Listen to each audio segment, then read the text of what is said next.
Diane Hartwell passou 2 anos tentando preencher o silêncio deixado por Robert quando morreu. A fazenda de 100 acres em Vermont, com suas macieiras enfileiradas como soldados em formação, havia se tornado seu refúgio e ao mesmo tempo sua fronteira. Todas as manhãs, ela seguia o mesmo ritual: ligar a velha cafeteira, verificar as cercas, alimentar o cachorro e anotar as despesas do dia anterior em seu caderno. Era uma rotina precisa, quase militar, mas por trás de cada movimento havia um esforço invisível, a luta para não desmoronar. A casa, antes aconchegante e cheia de vida, agora parecia grande demais para uma pessoa só. À noite, sombras se moviam pelas paredes como se o passado ainda respirasse em cada canto. Seu filho, Albert, ligava para ela todas as noites no mesmo horário, sempre com a mesma pergunta: "Você está sozinha, mãe?" Ele dizia em voz suave, mas havia algo naquele tom que a fazia apertar o telefone com força. Cuidado ou controle. Ela já não sabia qual dos dois. Naquela noite de outubro, enquanto o vento soprava das montanhas e o cheiro de madeira úmida invadia a cozinha, Diane percebeu algo fora do lugar. Sobre a mesa, perfeitamente centralizado entre o prato e o saleiro, havia um envelope branco. Ela não se lembrava de tê-lo deixado ali. Não tinha selo nem nome, apenas sua presença, tão simples quanto inquietante. Ela o abriu com cuidado, como se temesse que o papel pudesse rasgar. Dentro, encontrou uma fotografia desbotada. A casa vista da entrada de cascalho, o celeiro vermelho ao fundo e 4 pessoas olhando para a câmera. Ela reconheceu Robert, jovem e confiante, com um braço em volta de sua cintura. Ela mesma, sorrindo, segurando um bebê enrolado em uma manta amarela. E um casal que ela não conhecia. O homem tinha uma expressão imponente, a mulher um rosto tenso e distante. No verso da foto, com caneta preta, alguém havia escrito: "A Sociedade, 1992. Algumas dívidas nunca prescrevem." Diane congelou. Foi no mesmo ano em que eles compraram a fazenda, o ano em que Robert apareceu com dinheiro vivo, dizendo que um tio distante havia falecido. Mas esse tio nunca existiu. Por longos minutos, Diane ficou parada junto à mesa, encarando a fotografia sob a luz amarelada que vinha do teto. Sentiu o ar ficar mais pesado, como se a própria casa estivesse prendendo a respiração. Lá dentro, algo familiar, porém esquecido, se agitava, uma mistura de medo e desconfiança. Ela olhou novamente para os rostos do casal desconhecido, tentando reconhecer algum detalhe. O homem usava um relógio caro, do tipo que Robert jamais poderia ter comprado em 1992. A mulher um colar de pérolas com um fecho em forma de folha. Diane se perguntou se aquilo era um aviso ou uma lembrança, e por que o envelope aparecera naquela noite em particular. Abriu a janela para deixar entrar um pouco de ar, mas o vento frio trouxe apenas o eco das macieiras farfalhando em uníssono, como se alguém estivesse caminhando entre elas. Quando o telefone tocou, ela quase deixou cair a fotografia. Atendeu com a voz trêmula, na esperança de ouvir Albert, mas quem atendeu foi uma voz masculina desconhecida. Apresentou-se como James Thornton, um advogado de Boston. Disse que tentava contatá-la há meses, mas que suas ligações nunca haviam sido retornadas. Diane sentiu um arrepio. Thornton mencionou um nome que lhe era ao mesmo tempo estranho e dolorosamente familiar. William e Catherine Morse. Afirmou que o casal havia falecido 6 meses antes e que a havia nomeado com destaque em seu testamento. Segundo ele, os Morses a conheceram, juntamente com Robert, em 1992. Quando a fazenda foi adquirida, essa palavra soou como um alerta em sua mente. Adquirida. Ele não disse comprada. Diane, em voz baixa, prometeu encontrá-lo no dia seguinte, sem mencionar o filho. Quando ele desligou, ela encarou o telefone como se fosse um objeto perigoso. Durante horas, Diane não conseguiu tirar aquela ligação da cabeça. Ela se perguntava por que um advogado de Boston tinha seu número, como ele havia conseguido seu endereço e, acima de tudo, por que Albert nunca havia mencionado aquele casal para ela. No fundo, ela sabia que a resposta estava na fotografia. Não era mera coincidência. Os Morses tinham alguma ligação com a fazenda, e essa ligação havia sido enterrada por 30 anos. A ansiedade se misturava a uma estranha clareza, como se cada peça do passado estivesse voltando ao lugar. Ela se lembrou do dia em que Robert chegou com o dinheiro, uma sacola cinza cheia de notas com cheiro de tinta fresca. Ela perguntou de onde vinha e ele simplesmente disse: "Família, não faça mais perguntas." Aquela frase havia se tornado uma pedra em sua memória. Uma pedra que agora começava a se mover. Naquela noite, ela mal conseguiu dormir. Levantou-se várias vezes para verificar as fechaduras, acendendo a lanterna para percorrer o corredor e certificar-se de que tudo estava em ordem. À meia-noite, encontrou uma caixa antiga no armário do escritório de Robert. Dentro havia pastas, faturas e um envelope pardo com seu nome. Ao abri-lo, uma pequena chave caiu sobre a mesa. Nela estava gravado o número 247. Embaixo, um bilhete escrito com a caligrafia firme do marido dizia: "Abra somente se algo me acontecer. Não conte a Albert." Diane encarou o bilhete, com a garganta seca. Era um aviso, mas também uma instrução. Naquele instante, ela entendeu que o filho que havia protegido com tanta ferocidade não podia saber. Guardou a chave no bolso do avental, diminuiu as luzes e sentou-se ao lado do telefone, aguardando a ligação de sempre. Quando Albert perguntou, em seu tom habitual, se ela estava sozinha. Ela mentiu pela primeira vez. Disse que um representante estava lá inspecionando a propriedade. O silêncio que se seguiu foi diferente dos anteriores. Albert não respondeu com sua voz gentil de sempre, mas num tom seco, quase irritado. "Passarei amanhã cedo para conversarmos sobre o futuro", disse ele antes de desligar. Diane ficou sentada, encarando o telefone desligado, como se ainda pudesse ouvir a respiração dele do outro lado da linha. Ela sabia que aquela visita não era um sinal de afeto, era um aviso. Guardou a chave no bolso e tentou pensar racionalmente. Se Albert interceptava as ligações, significava que ele também podia monitorar a correspondência ou até mesmo as contas bancárias. Pela primeira vez em muito tempo, ela não se sentiu culpada por desconfiar do próprio filho. Sentiu medo, sim, mas também uma força nova, quase desconhecida. A necessidade de se proteger. Às 5 da manhã, os faróis de um SUV iluminaram a janela do corredor.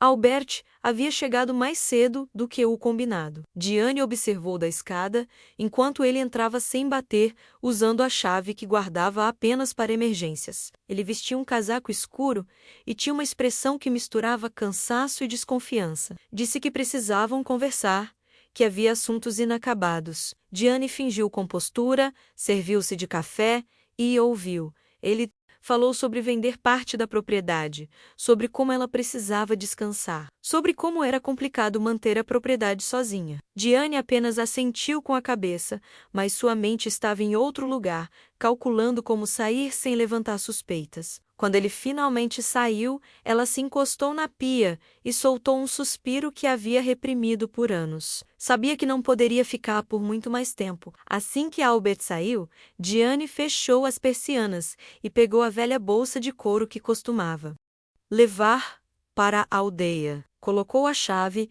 o envelope com a fotografia e algum dinheiro dentro. Ligou o carro pouco antes do amanhecer, quando a neblina ainda cobria as estradas de terra e não havia ninguém na rua. Dirigiu até Burlington sem olhar para o celular, seguindo a estrada como se estivesse fugindo de uma lembrança. Ao chegar, estacionou a 2 quarteirões do banco e esperou o sol nascer o suficiente para que abrissem. No banco do passageiro tinha o número do advogado Thornton anotado em um pedaço de papel. Ligou para ele de uma cabine telefônica pública, evitando usar o próprio celular. Ele atendeu imediatamente, surpreso ao ouvi-la. Combinaram de se encontrar em uma cafeteria discreta, perto do First National Bank.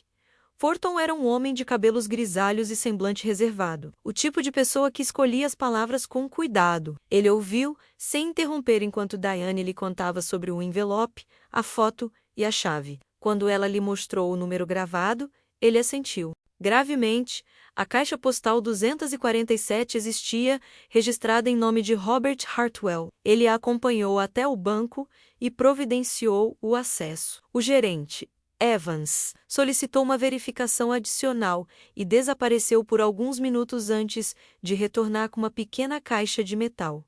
Diane a abriu com as mãos trêmulas. Dentro havia 3 coisas: um pendrive, um caderno de couro e uma carta dobrada. Assim que viu a caligrafia de Robert, soube que o que temera a noite toda estava prestes a se confirmar.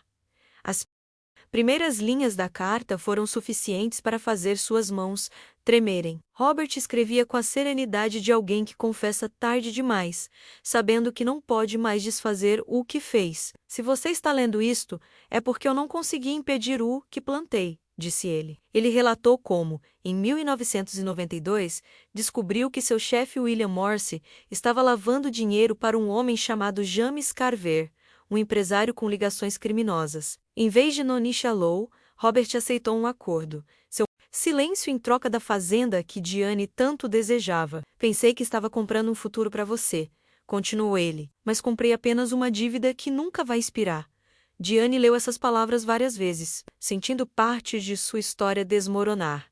Seu marido não apenas havia mentido, toda sua vida havia sido construída sobre aquela mentira. O caderno confirmava o que a carta insinuava. Nas páginas finais, Robert relatava seu medo de que Carver um dia descobrisse o acordo e o fizesse pagar.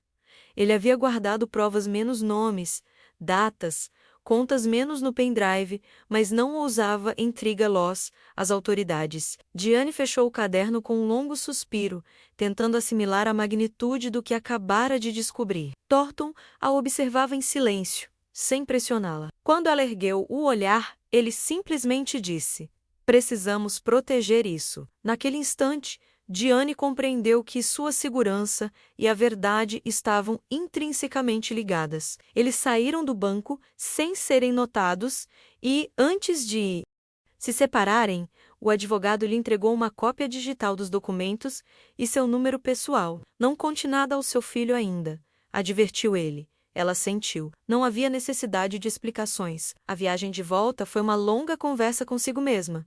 Diane não ligou o rádio. Preferiu ouvir o motor e o bater rítmico dos galhos contra o para-brisa. Pensou em Robert, no homem que ele fora. Em seus silêncios cada vez mais frequentes durante os últimos anos de sua vida. Pensou também em Albert. Sua insistência em saber se ela estava sozinha, em seu tom protetor que agora ela entendia como vigilância. Havia sinais que ela havia ignorado antes.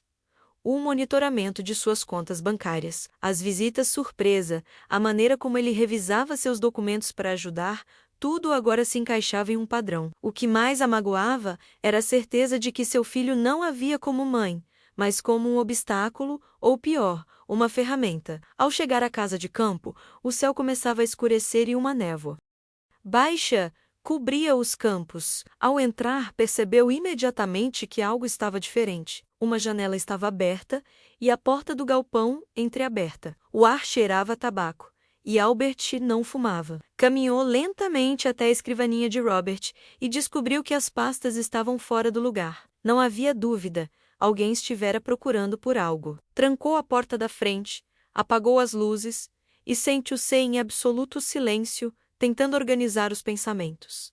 Precisava agir rápido. Pegou o celular e discou o número de Thornton, mas a ligação caiu antes do primeiro toque. Tentou novamente e o mesmo ruído metálico lhe deu a resposta. Interferência.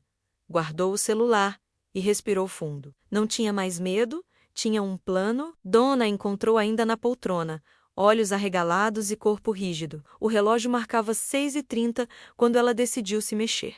Não podia ficar parada esperando. Encheu uma garrafa térmica com café, pegou o casaco de lã que Robert costumava usar no inverno e enfiou o pendrive e o caderno em uma sacola de lona. Seu plano era simples: levar o material para um lugar seguro, longe da fazenda. Enquanto caminhava em direção à caminhonete, o som de um motor a fez parar. Um SUV preto vinha pela estrada de cascalho. Ela não precisou olhar 2 vezes para saber Quem era? Albert estava de volta. Diane cerrou os dentes, colocou a sacola no banco do passageiro e fingiu que tudo estava normal. Albert saiu do carro rapidamente, quase nervoso. Carregava uma pasta preta e tinha uma expressão que misturava preocupação e urgência. Disse que já tinham conversado o suficiente ao telefone, que era hora de tomar algumas decisões. Diane ouviu, sem interromper. Ele falou em vender parte das terras, em colocar seu nome na escritura, em garantir o futuro antes que outra pessoa o fizesse. Ela simplesmente disse que pensaria no assunto. Não queria confrontá-lo ainda. Precisava de tempo. Quando ele saiu, a casa de campo ficou silenciosa novamente. Mas não era o mesmo silêncio. Era um silêncio que cheirava a perigo. Diane olhou para o relógio e soube que precisava sair antes do meio-dia. Diane dirigiu por horas sem olhar para trás, as mãos agarradas ao volante, o coração disparado. Cada curva da estrada da montanha era um lembrete de que ela não podia mais confiar em ninguém. Quando chegou a Burlington, estacionou perto da delegacia e foi a uma cafeteria para pensar. Ela não podia entregar tudo sem primeiro entender o que as evidências implicavam. Ligou seu antigo laptop e conectou um pendrive. Dentro, encontrou pastas etiquetadas com datas e nomes. Uma delas, Morse 1992. Continha digitalizações de cheques, contratos e uma lista de transferências para empresas de fachada. Diane percebeu que aquilo não era apenas um negócio suspeito, era lavagem de dinheiro em larga escala. A fazenda tinha sido a recompensa de Robert por manter silêncio. Ela arrumou tudo de novo e ligou para Thornton de um número público. O advogado chegou em menos de meia hora, com uma expressão tensa. Ele explicou que Carver agora era um empresário com conexões políticas e que qualquer movimento precisava ser feito discretamente. Sugeriu entregar as informações a um agente federal de confiança, mas Diane sabia que isso envolvia riscos. Se Albert estava trabalhando para Carver, ele já suspeitava dela. Decidiram por uma estratégia simples: manter as provas escondidas até conseguirem proteção oficial. Enquanto tomavam café, Thornton pediu que ela não voltasse sozinha naquela noite, mas ela sabia que precisava voltar. Se eu fugir, ele vence, disse ela, levantando-se com uma calma que nem ela mesma compreendia. A viagem de volta pareceu mais longa do que nunca. A chuva começara a cair torrencialmente, e os faróis mal iluminavam a lama acumulada nas curvas. Diane dirigia devagar, repassando mentalmente cada detalhe do plano. Ela esconderia as provas em algum lugar seguro da fazenda, longe de onde Albert ou qualquer outra pessoa pudesse encontrá-las. Quando chegou, o céu estava completamente escuro, e apenas o som da chuva batendo no telhado acompanhava seus passos. Ela abriu a porta da frente e soube imediatamente que não estava sozinha. Havia um cheiro de perfume masculino, que não era o do seu filho. Ela ficou parada por alguns segundos, deixando seu coração se acalmar, e então entrou na sala de estar com a lanterna acesa. Sobre a mesa, havia uma caneca usada e uma bituca de cigarro. O telefone fixo pendia pelo fio, e uma das fotos da família havia sumido do porta-retratos.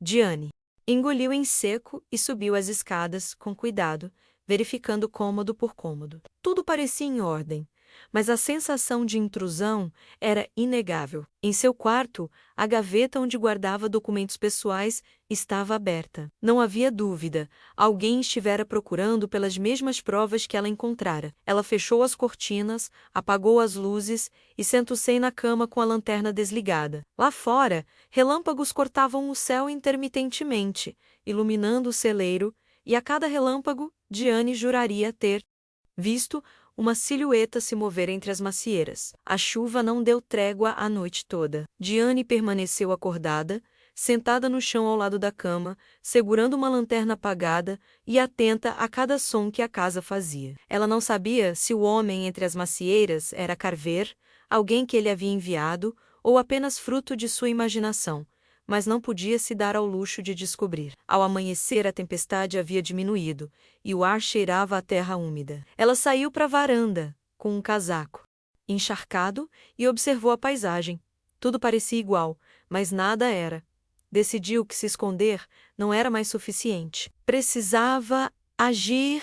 Voltou para dentro, guardou as evidências em uma caixa de metal e a enterrou sob o velho banco do celeiro onde Robert costumava guardar suas ferramentas. No meio da manhã, ela recebeu um telefonema de Thornton. O advogado confirmou que o nome de James Carver constava em investigações federais, mas que até então ninguém havia obtido provas diretas. "O que você tem pode mudar tudo", disse ele, com a voz tensa. Diane desligou sem dizer muita coisa. Sabia que cada palavra poderia ser ouvida. Passou o resto do dia vedando janelas, verificando fechaduras e anotando seus movimentos em um caderno. Quando o sol começou a se pôr, acendeu a lareira e preparou uma sopa simples. Enquanto comia, ouviu um motor se aproximando. Seu coração parou por um instante. Olhou pela janela e viu os faróis de um veículo branco parando em frente ao celeiro. Diane apagou as luzes.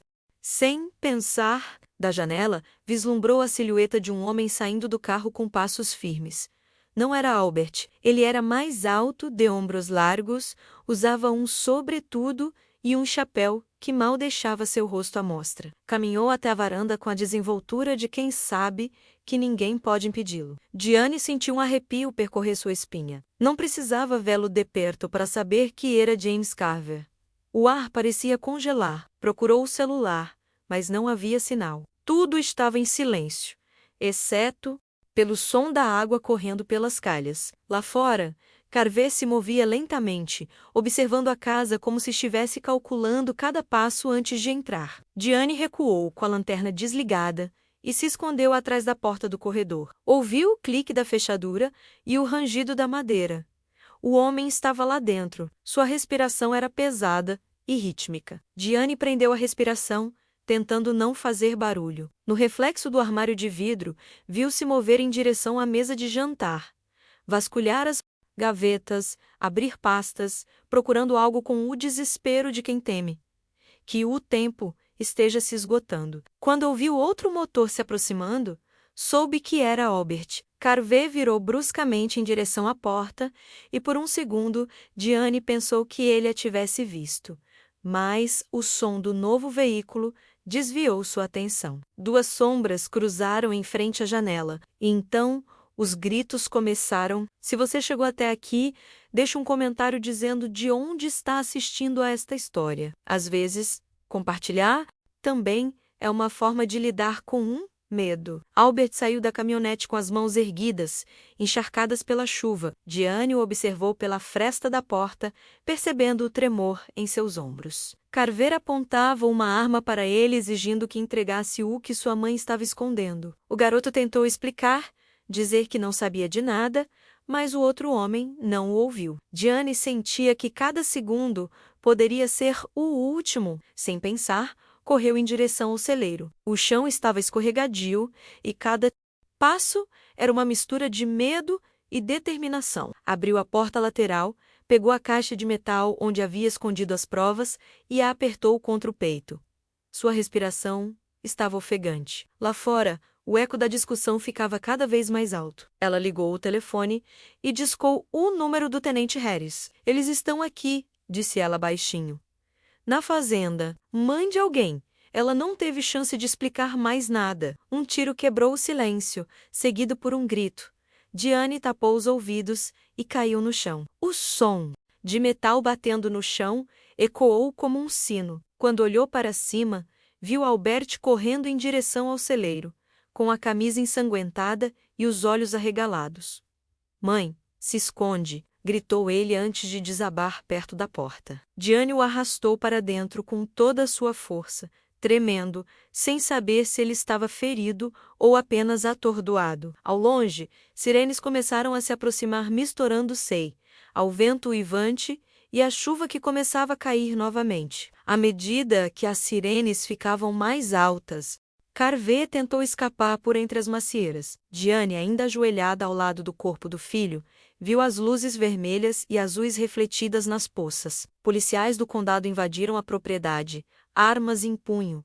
Harris foi o primeiro a entrar no celeiro. Seu rosto tenso relaxou ao ver Diane viva. Ele ordenou que verificassem o estado de Albert. Felizmente, ele tinha apenas um ferimento superficial no ombro. Enquanto isso, um grupo de policiais se espalhou entre as árvores e, em poucos minutos, capturou Carver. O homem não ofereceu resistência, simplesmente ergueu as mãos com um sorriso amargo. Diane olhou para ele, sem dizer uma palavra. Não havia mais nada a acrescentar. O passado finalmente viera à tona. Naquela manhã, a casa de fazenda estava repleta de uniformes, lanternas e vozes. Thornton chegou logo depois, encharcado, com uma expressão de alívio. Ela está segura, disse ele, embora ela soubesse que o que havia perdido não poderia ser recuperado tão facilmente. Enquanto os policiais colhiam depoimentos, Diane relatou tudo com uma calma surpreendente. Ela falou do envelope, da foto, da carta de Robert, do acordo de 1992.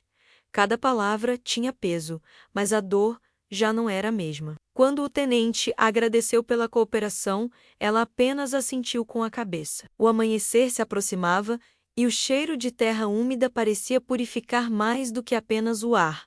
Também purificava sua história. Diane contemplou o horizonte, o rosto cansado, mas resoluto, sabendo que o pior já havia passado. Na manhã seguinte, a casa parecia diferente. As cortinas ainda estavam úmidas, o chão manchado de lama, mas o silêncio já não era tão pesado. Diane fez café e o tomou junto à janela, observando os carros da polícia partirem. Albert ainda dormia no sofá, com um braço enfaixado. Passara a noite inteira repetindo que não sabia quem Carver realmente era, que estava apenas cumprindo ordens para protegê-la. Diane não o perturbou. Decidira deixar o tempo revelar o que ainda não conseguia compreender. Ligou o rádio e, pela primeira vez em anos, deixou a música preencher a casa. Não sentia alegria, mas uma estranha calma, daquelas que surgem quando o medo finalmente se dissipa. Thornton ligou para confirmar que as provas e o diário de Robert estavam em posse dos federais. Ele disse que o nome de Carver já era manchete nos noticiários da manhã. Você fechou um ciclo que estava aberto há 3 décadas, comentou o advogado. Diane agradeceu em silêncio e desligou. Em seguida, caminhou de um lado para o outro na cozinha, tocando os objetos que faziam parte de seu cotidiano. A chaleira, as toalhas de mesa, as fotografias, tudo ainda estava em seu lugar, mas ela não era mais a mesma. Sabia que não havia vencido pela força, mas pela paciência e astúcia. Sua mente repassava cada decisão da noite anterior, e ela compreendeu que sua vitória não havia sido apenas sobreviver, mas retomar o controle de sua própria história. Nos dias seguintes, a fazenda se esvaziou de estranhos. Estranhos. Os policiais removeram a fita amarela, os jornalistas pararam de rondar e Diane retomou suas caminhadas entre as macieiras, seguindo sua rotina habitual, mas com uma perspectiva diferente. Cada árvore, cada ferramenta, cada som familiar, agora tinha um significado diferente. Onde antes ela via apenas trabalho, agora via liberdade. Ela sabia que não seria fácil conviver com tudo o que havia descoberto, mas preferia essa dolorosa verdade a continuar vivendo uma mentira. A cidade inteira comentava o ocorrido. Alguns a chamavam de corajosa, outros simplesmente abaixavam a voz quando ela passava. Ela não buscava reconhecimento. Tudo o que queria era paz. Albert foi transferido para um centro psiquiátrico em Montpellier. Antes de partir, deixou-lhe uma carta pedindo perdão, escrita com a desajeitada incompetência de quem tenta atribuir a culpa a alguém. Diane guardou-a sem a ler por completo. Não estava pronta para o perdoar, mas também não estava pronta para odiá-lo. Sabia que, em parte, ele também fora manipulado. Essa constatação ajudou-a a dormir pela primeira vez em muito tempo. Todas as noites, fechava as portas calmamente, acendia a lareira e pensava em Robert. Lembrava-se dele não como o homem com o segredo, mas como o companheiro dos bons tempos, aquele que plantava flores na primavera. A memória compreendia ela, não apagador, mas a acolhe. Passaram-se várias semanas, até que Diane se sentisse completamente segura novamente. A casa de campo, outrora cenário de medo e segredos, tornou-se seu refúgio. Ela trocou as fechaduras, instalou novas luzes no celeiro e contratou uma jovem da aldeia para ajudar na colheita. Aos poucos, o lugar se encheu novamente de sons cotidianos: o zumbido das abelhas, o ranger da madeira, o sussurro do vento entre os galhos. Todos os dias, ela se levantava cedo, tomava café na varanda e observava as macieiras florescerem, lembrando a si mesma que ainda estava ali, que havia sobrevivido. Às vezes, o silêncio ainda trazia ecos da noite do tiroteio, mas ela aprendeu a deixá-los ir, como folhas secas no outono. Certa manhã, ela recebeu uma carta do Polícia Federal norte-americana. A carta informava que James Carver estava sendo acusado de vários crimes e que seu depoimento havia sido fundamental para o início do processo legal. Diane leu a carta sem demonstrar emoção. O que mais a confortava não era a justiça oficial, mas saber que ninguém mais bateria à sua porta no meio da noite. Ela guardou a carta em uma caixa junto com a foto antiga e a chave. 247. Em seguida, ligou o computador e abriu o fórum onde tantas pessoas compartilhavam experiências de perda e resiliência. Começou a escrever sua história com calma, sem floreios, como alguém que finalmente podia falar sem medo.